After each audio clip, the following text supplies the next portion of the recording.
પ્રસિદ્ધ પ્રવાસન સ્થળ દીવને હવે ગીરના બીચો ટક્કર આપશે। ગીર સોમનાથના ઉના તાલુકાના અહેમદપુર માંડવી બીચોના પ્રચાર અને વિકાસ માટે રાજ્ય સરકાર અને સ્થાનિક કલેક્ટર દ્વારા કમર કસવામાં આવી છે, જે માટે જિલ્લા કલેક્ટરે અહેમદપુર માંડવી બીચની મુલાકાત લીધી હતી। બીચને ગુજરાત ટુરિઝમ તથા તંત્ર દ્વારા ડેવલપમેન્ટ કરાશે, જેના માટે આગામી 24, 25 અને 26ના રંગારંગ કાર્યક્રમ યોજાશે।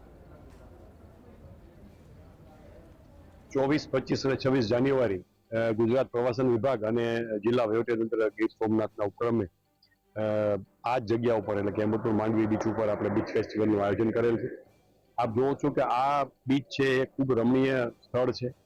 અહીંયા સવારે સૂર્યાસ્ત નહીં પણ સૂર્યાસ્ત પોઈન્ટ તો બધા હોય છે, પણ સૂર્યોદયના પોઈન્ટ તો આપણે ઓછા છે। આ આદર્શ પોઈન્ટ છે। આપ દરિયાની અંદર અમારી જ્યાં ઓલરેડી લાયસન્સ આપેલી જે આપણી જે કંપની આ જે કામ કરે છે એની બોટમાં જઈને સૂર્યોદયનો આનંદ લઈ શકો। શિયાળાના ટાઈમમાં અહીંયા ડોલ્ફિન પણ જોવા મળે છે, એ પણ આપ જોઈ શકો।